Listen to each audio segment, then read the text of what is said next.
साहब, ये अब हुकूमत मुश्किल में आ गई है और पहली दफ़ा ऐसे हुआ है कि करप्शन नहीं होनी चाहिए, करप्शन नहीं होनी चाहिए। अभी ख़ास तौर पर खोखर पैलेस में जिस तरह से बुलडोजर से चलाए गए, जो कुछ हुआ, उसके बाद तो ये एक्सपेक्ट नहीं कर रही थी हुकूमत कि उनके लिए इस तरह का टफ टाइम आ जाएगा कि उल्टा ये नजर आएगा जनाब तहरीक इंसाफ के दौर में तो करप्शन बड़ी है। अब इससे कैसे निकलेगी हुकूमत? ये तो बड़ा मसला बन गया है। देखिए, सर्वे और रिपोर्ट जो आती हैं ना, मैं नहीं समझता कि वो 100% रिफ्लेक्ट कर रही हैं उन चीज़ों के ऊपर। कुछ चीज़ें हैं जो आपको मैं सामने रख दूँ कि 2.5 साल के अंदर जी पाकिस्तान में 2.5 साल के अंदर जो लोग पकड़े गए उसमें नवाज शरीफ साहब गिरफ्तार हुए, साबिक वज़ीर आज़म। फिर उसके बाद साबिक वज़ीर आज़म शाहिद खाकान अब्बासी साहब गिरफ्तार हुए। साबिक सदर मुल्कत आसिफ जरदारी गिरफ्तार हुए। कौमी असम्बली के मौजूदा जो अपोजिशन लीडर हैं शहबाज शरीफ साहब, वो गिरफ्तार हुए। पंजाब असम्बली के अपोजिशन लीडर हमजा शहबाज, वो गिरफ्तार हुए। फिर उसके बाद ताकतवर तरीन जो ब्यूरोक्रेट प्रिंसिपल सेक्रेटरी साबिक जो फवाद हसन फवाद, वो गिरफ्तार हुए। 8 चीमा जो है ताकतवर ब्यूरोक्रेट, वो गिरफ्तार हुए। ख्वाजा बरादरान, वो गिरफ्तार हुए। सिंध असम्बली के स्पीकर जो है आगा सिराज दुरानी, वो गिरफ्तार हुए। खुर्शीद शाह साहब जो साबिक अपोजिशन लीडर, वो गिरफ्तार हुए। फरियाल तालपुर साहिबा जो कि ताकतवर शख्सियत की बहन थी और ख़ुद भी उनका तूती बोलता था सिंध के अंदर, वो गिरफ्तार हुई। अनवर मजीद गैंग सारा, वो गिरफ्तार हुआ। इस तरह एक लंबी फहरिस्त है। मुझे उसामा साहब बता दें, पाकिस्तान की 70 साल तारीख या नैब जब से बना 99 से लेकर शुरू हो जाए, क्या इतने लोग बड़े पैमाने पर गिरफ्तारियां हुई? नहीं। क्या इतने अरबों रुपए की इंक्वायरीज हुई? क्या इतने अरबों रुपए की इंक्वायरीज के अंदर इन्वेस्टिगेशन में तब्दील हुई? क्या इतने अरबों रुपए के मीडिया टाइकून जैसे मीर शकील रहमान गिरफ्तार हुए? क्या इतने अरबों रुपए के स्कैंडल के ऊपर रेफरेंस बाकायदा फाइल हो गए? अब है फैसले की बारी। अच्छा, लेकिन बेल होना, जमानत होना, मतलब इंटरनेशनल तारीफ कर रही है। अच्छा, बाबर साहब कुछ कहना चाह रहे हैं, मैं आपकी तरफ वो भी नैब किसी लिए तारीफ कर रही है कि 2 साल की तारीफ हुई है। 300 अरब रुपया 2 साल में इन्होंने रिकवर किया है नैब ने, बड़ी अच्छी बात है। लेकिन हुकूमत तो कहती है नैब इंडिपेंडेंट इदारा है, नैब अलग है, हुकूमत पहले था यही नैब था। मैं इस पे इख्तिलाफ करूंगा। इशू ये नहीं है, इशू गिरफ्तारी का नहीं है। इशू ये होता है कि जब आप करप्ट लोगों पे हाथ डालते हैं और सख्ती करते हैं, अगर आप सिटिंग वुज़रा पे हाथ डालते हैं, सर्विंग बड़े बड़े ब्यूरोक्रेट्स पे हाथ डालते हैं, तो फिर उसका ट्रिकल डाउन इफेक्ट होना चाहिए। फिर जब आप बड़े मगरमच्छों पे हाथ डालते हैं तो छोटी छोटी मछलियाँ वैसे डर के पीछे हट जाती हैं। ठीक, लेकिन खल साहब, ये सारी गिरफ्तारियों के बावजूद मुझे आम कोई इम्पैक्ट नज़र नहीं आया माशरे में उसका। मगर ये नहीं हुआ कि मैं थाने में जाऊं तो मुझे इज्जत से वहाँ पे बैठाया जाए, मेरी बात सुनी जाए और बगैर पैसे लिए मेरा काम हो जाए। मैं पटवारी के पास जाऊं, मैं LDA में जाऊं, मैं जनाब DC ऑफिस में चला जाऊं, आज भी हर जगह पे पैसे के बगैर कोई काम नहीं हो रहा। इशू ये नहीं है कि कितने लोग पकड़े गए, कितने लोगों के नैब में रेफरेंसेस हैं। इशू ये है कि क्या माशरे में करप्शन जो है वो कम हुई है, क्या माशरे में बगैर पैसे के काम हो रहे हैं।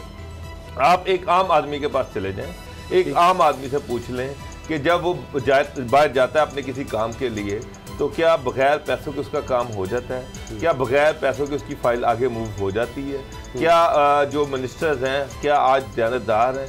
क्या उनके सेक्रेटरीज दयानतदार हैं? क्या जो ऑफिसर्स लगाए जा रहे हैं वो दयानतदार हैं? क्या बगैर पैसों के अहम असाइनमेंट्स पे, अहम पोस्टिंग पे बंदे जो हैं वो बगैर पैसों के लगाए जा रहे हैं, मेरिट पे लगाए जा रहे हैं? मेरे नज़दीक पिछले दौर में और इस दौर में इस हवाले से तो कोई फ़र्क नहीं पड़ा।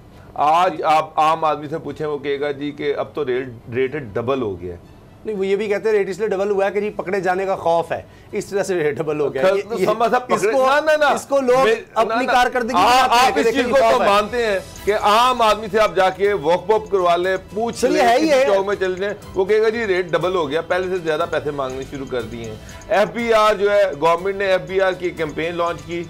आप आज चले जाए FBR पैसे दिए बगैर अपना कोई काम करवा ले, मुझे पकड़ लीजिएगा। अभी मेरा एक जानने वाला दोस्त है, उसको 40 लाख रुपए का टैक्स भेज दिया उन्होंने। 6 लाख रुपया जो है वो उसके बंदे को दिया, 6 लाख रुपया उसने रिटर्न बना दी, 6 लाख रुपया उन्होंने जमा करवा दिया और 30 लाख रुपया अपना बचा लिया। ये FBR में ये चीज़ चल रही है। कोई एक महकमा मुझे बता दे जहाँ पर बगैर रिश्वत के काम हो रहा है, कोई एक महकमा। कोई एक मिनिस्ट्री बता दे, फेडरल भी और प्रोविंशियल भी, जहां बगैर पैसे दिए काम हो रहा है। अभी तो ये हालात है कि कोई आप पता कर ले कि डीसी लगने का क्या रेट है, कमिश्नर लगने का क्या रेट है और डीपीओ लगने का क्या रेट है। वो भी लोग आपको बताएंगे कि कौन कितने पैसे देके डीपीओ लगा, कोई कौन कितने पैसे देके डीसी लगा। अगर डीसी और डीपीओ पैसे देके लग रहे हैं तो लेकिन सारा मलबा डॉक्टर साहब ये भी ज्यादती कि बुजदार साहब तो ये सारा काम नहीं कर रहे ना, उनको बदनाम है, बदनाम को मैं किसी का नाम नहीं ले रहा, मैं गवर्नमेंट का एनालिसिस कर रहा हूँ। यहाँ पर तो खल साहब ये भी कहा जा रहा है कि बुजदार साहब के सीएम सेक्रेटरीट में तो ये भी कहा जाता है कि जनाब कसम ले लें अगर हमने एक भी अपॉइंटमेंट की हो, सारी अपॉइंटमेंट इस्लामाबाद से होती है, 2-4 और जो प्रिंसिपल सेक्रेटरी हैं प्राइम मिनिस्टर के, उनकी अप्रूवल के बगैर वो कोई बड़ी पोस्टिंग पंजाब में नहीं हो सकती। इशू ये है कि जब आप करप्ट बंदे लगाएंगे तो वो करप्शन ही करेंगे, पैसे ही खाएंगे। अभी आप खोखर पैलेस गिराया, मैं आज भी कहता हूँ कि खोखरों ने कब्जे किए हैं। लोग मेरे पास आए पिछले द्वार में, जब खोखर जो थे वो इतने जाबर और जालिम थे कि किस तरह से लोगों को मजबूर कर देते थे।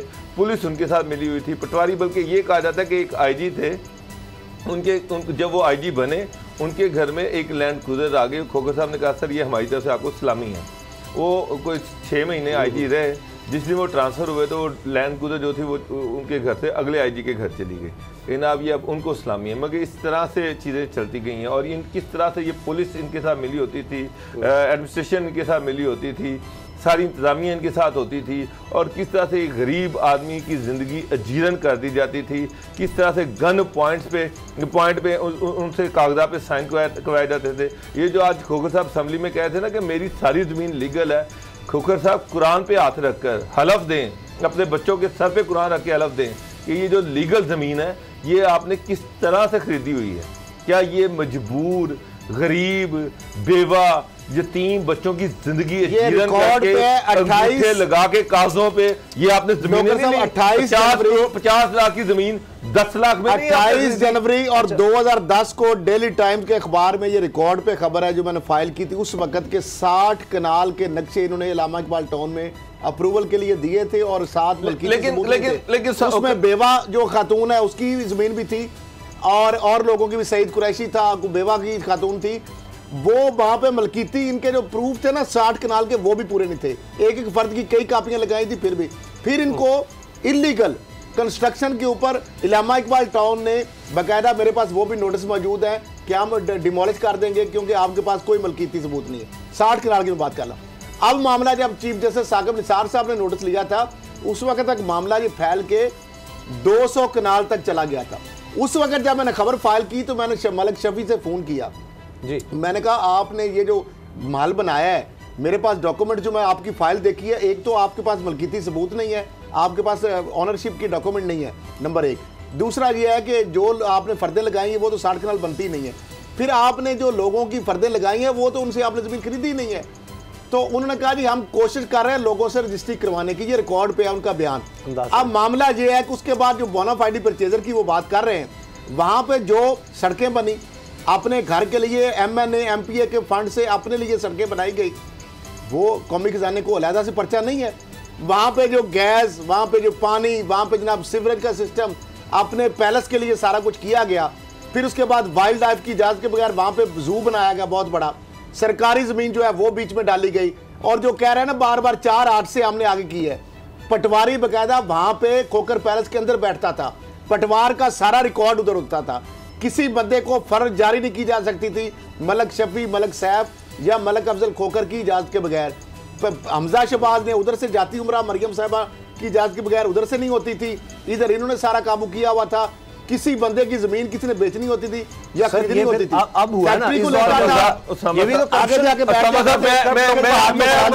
इंडिकेटर पे दोबारा आ जाता हूँ। अब आप बता सकते हैं कि पीसी भूरबन जो है ये सरकारी स्टेट लैंड पे है, ये कितनी लीजिंग पे है?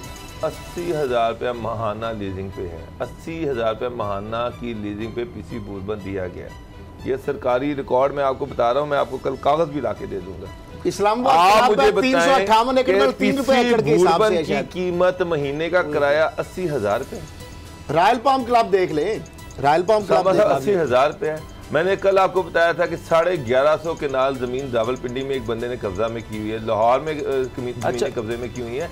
मैं तब इस गवर्नमेंट को अप्रिशिएट करता कि ये ताकतवर लोगों से, सभी से अक्रॉस द बोर्ड आंखों पे पट्टी बंद करके, इंसाफ के तराजू दोनों बराबर करके हर कब्जा ग्रुप से जमीन जो थी वो किया,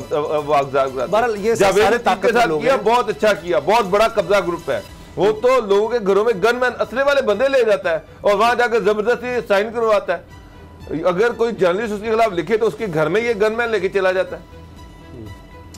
इनके चेहरे आप ये ना देखें कि ये स्क्रीन पे आ रहे हैं तो इनके चेहरे क्या हैं, ये इनके बड़े मकरू चेहरे हैं। जब ये अपने डिस्ट्रिक्ट में होते हैं उस वक्त ना ये किसी बेवा को देखते हैं, ना किसी यतीम को देखते हैं, ना किसी मजबूर को देखते हैं। उस वक्त डीपीओ इनके साथ पिछले 10 साल में पुलिस इनको प्रोटेक्ट कर रही होती है, डीसी ऑफिस इनको प्रोटेक्ट कर रहा होता है, बाकी सारी गवर्नमेंट इनकी बैक पे होती है और ये दिनराते फिरते रहे हैं। और इन्होंने कहानियां देखें, ये कहां से मोटरसाइकिलें चलाते, ये आज खरबपति हो गए। कहां से इतना पैसा आया, कैसे पैसा आया? अच्छा अब मसला ये है, मेरा अब मरियम जो है उनकी कितनी इशू ये है कि नवाज शरीफ माता इसलिए चूकते थे कि जब पार्टी फंड की मीटिंग होती थी, मैं मुझे खुद एक बंदे ने आंखों देखा हाल बताया कि पार्टी की फंड रेजिंग की मीटिंग हुई। एहसन इकबाल से पूछा गया, उन्होंने कहा जी मेरे पास तो 2 लाख है। ख्वाजा आसिफ ने 5 लाख जमा करा दिया, किसी ने 10 लाख जमा करा दिया और सैफ खोखर साहब उठे, उन्होंने कहा जी 10 करोड़ रुपया मेरी तरफ से है, बाकी सारे चुप हैं। अब 10 करोड़ रुपया जो नवाज शरीफ को पार्टी फंड की मीटिंग में देगा और बाकी बड़े बड़े लीडर जो है 5-5, 10-10 लाख रुपया दे रहे होंगे, तो नवाज शरीफ तो उसका माथा चूमेगा।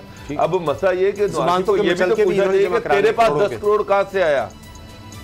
हमजा को घर देने, इन सब को कोठियां देनी, सर ये अब उसका दुख तो है कि वो जो कमाई का जरिया था कि जनाब अब बेल जमा करवानी है, वो बेल बॉन्ड जमा करवाने हैं, तो हमजा साहब जनाब खोखर साहब 2 करोड़ जमा करा दें, खोखर साहब 1 करोड़ जमा करा दें, और खोखर साहब को आपने हजारों करोड़ पे जो कमवा के दिए हैं तो वो देंगे ये पैसे। अच्छा अब एक मसला ये है खरल साहब के ऐसे लोगों को जब पकड़ने जाते हैं, अब ये जिस तरह ब्रॉडशीट का मामला सामने आया, और पैसे लग जाते हैं, मैं आपको उल्टा पैसे लग जाते हैं। खोखर बरादरान का जो पैलेस का केस है ना, मेरी बात आप लिख लें, फिर इसके अंदर कोई एक्शन नहीं होगा, जाए 1 इंच जगह भी उनकी नहीं जाएगी। जो गिराया खड़ी रहेगी उस लोग इमरान खान को जो दुकानें गिराई, इमरान खान साहब को बेवकूफ बना दिया गया। मेरी बात ये लिख ले, 1 इंच अगर जिस दिन एक मरला भी वहां से जगह चली गई ना, किसी ने कॉन्फिस्केट कर ली, खोखरों से वापस ले ली, तो फिर कौम भी जानती है। मेरा एक बार जी रिकॉर्ड पे रखे, आपने मुझे कहा आपने झूठ बोला था। सरकार ले ये जो मैं बात कर रहा हूं, सरकार भी नहीं लेगी, सरकार नहीं लेगी। इमरान खान साहब को बेवकूफ बनाया गया और दुकानें जो बनाया गया है, जो फ्लैट गिराए गए हैं, कौन 38 कनाल किधर गिरी है, कौन किसने कहा? 38 कनाल तो नहीं गिरी, लेकिन 12 वहां दुकानें में तमाम लीडिंग न्यूज चैनल पे 38 कनाल की चल रही है। वजीर आजम इमरान खान का जो रिपोर्टें पेश की गई है, वो कह रहे हैं 130 करोड़ की रकम हमने, वो कह रहे 130 करोड़ की मालियत, 130 करोड़ का वजीर आजम की स्टेटमेंट चल रही है कि 130 करोड़ की जगह जो है हमने चले ये ब्रॉडशीट का 130 रुपए की जगह जिस दिन उनसे आप ले लेंगे ना, मैं आपको मान जाऊंगा। सब्सक्राइब करें और बेल दबाएं ताकि कोई खबर रह न जाए।